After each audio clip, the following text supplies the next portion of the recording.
Olá, gente, tudo bom com vocês? Estamos aqui para a nossa segunda aula desse curso de conjuntos, o curso onde a gente vai trazer todo o estudo de conjuntos. Desde já, sejam muito bem-vindos ao nosso canal Matemática Integral. Eu sou o professor Alderi Júnior e nessa aula traremos a noção inicial de conjuntos. Desde já, se esse vídeo for útil para você, deixe sua curtida, se inscreve aqui no nosso canal e deixe os comentários abaixo desse vídeo. Roda a vinheta e vamos ao vídeo.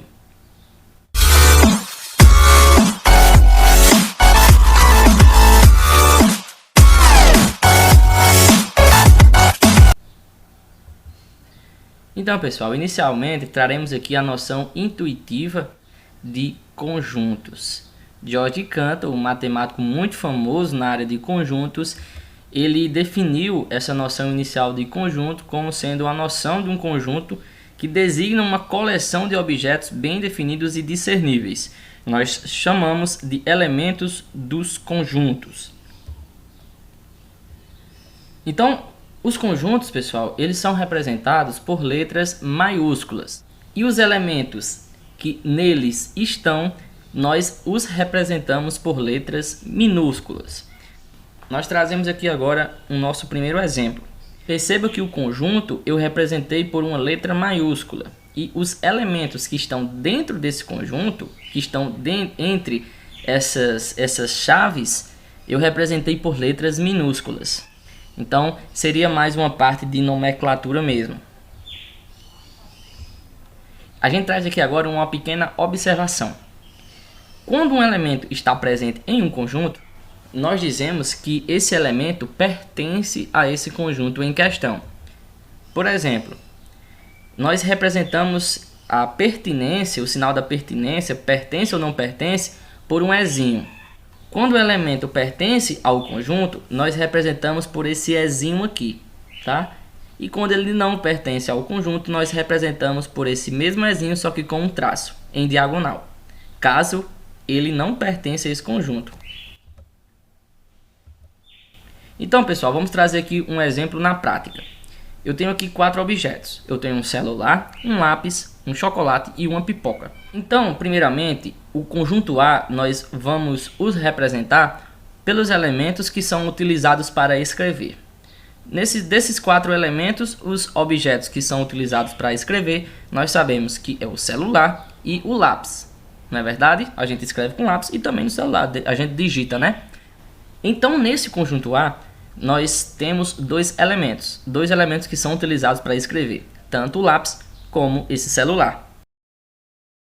Então, o conjunto A, representado pelos elementos que são utilizados para escrever, ele tem aí esses dois elementos, o lápis e o celular.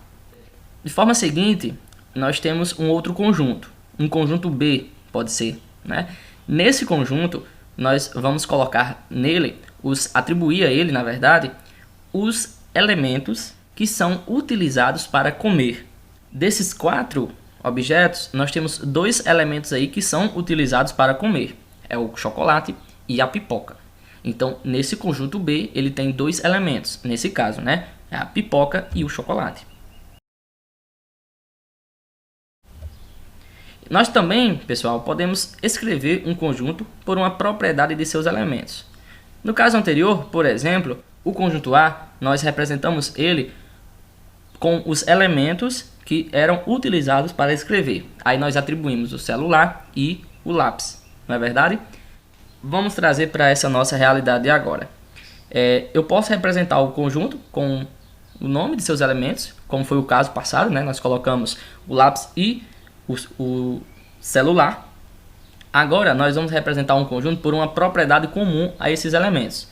No conjunto A, uma propriedade comum a esses elementos seria o quê? Que são elementos que são utilizados para escrever. Então, olhe como a gente vai representar. O conjunto A, ele é representado por um X, tá?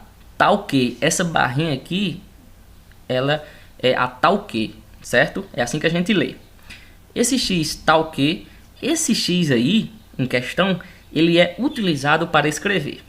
Perceba que ser utilizado para escrever é uma propriedade comum a todos os elementos desse conjunto A, no caso do lápis e o celular.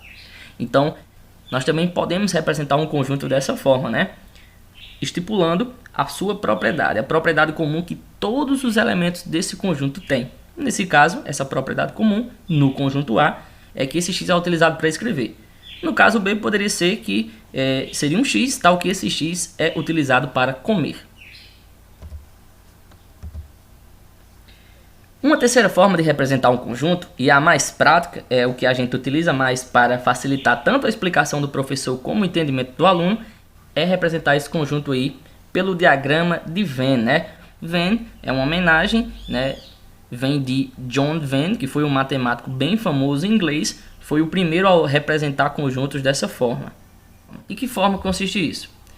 Nós temos o conjunto A, né, que aqui está, e dentro desse conjunto, perceba que nós temos algumas letrinhas. Essas letrinhas que estão dentro desse conjunto são os nossos elementos.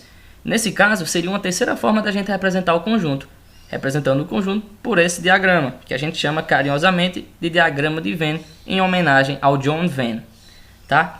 Então, seria uma terceira forma de representar. A gente utiliza bastante para facilitar o entendimento do aluno, como também a explicação de nós, professores. Então, a gente traz aqui mais uma observação. Os conjuntos que são formados por apenas um elemento, nós os chamamos de conjuntos unitários. Tá? E a gente traz aqui um exemplo. Eu tenho um conjunto A, onde ele é representado por um x, tal que esse x é a capital da França.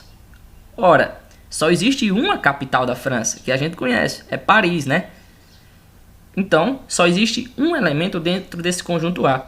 Só existe um elemento que satisfaz essa propriedade de ser capital da França. É Paris, não é verdade? Então, nesse conjunto A em questão, nós só temos um elemento, e esse elemento é Paris. Então, nós chamamos esse tipo de conjunto, que só tem um elemento, de conjunto unitário. E quando eu tenho um conjunto que não tem nenhum elemento dentro dele, nós chamamos esse conjunto de conjunto vazio, tá? E a gente vai representar dessa forma. Por exemplo, um conjunto A é vazio, é um O com esse tracinho em diagonal, ou também a gente pode representar como sendo um A igual a duas chaves, e dentro dessas duas chaves nós deixamos esse espaço em branco. Seriam duas formas para representar um conjunto vazio. Então, pessoal, esse foi o nosso vídeo. Eu espero que vocês tenham gostado. Desde já, deixe a sua curtida, se inscreve aqui no nosso canal e deixe os seus comentários abaixo desse vídeo. A gente agradece e até o próximo.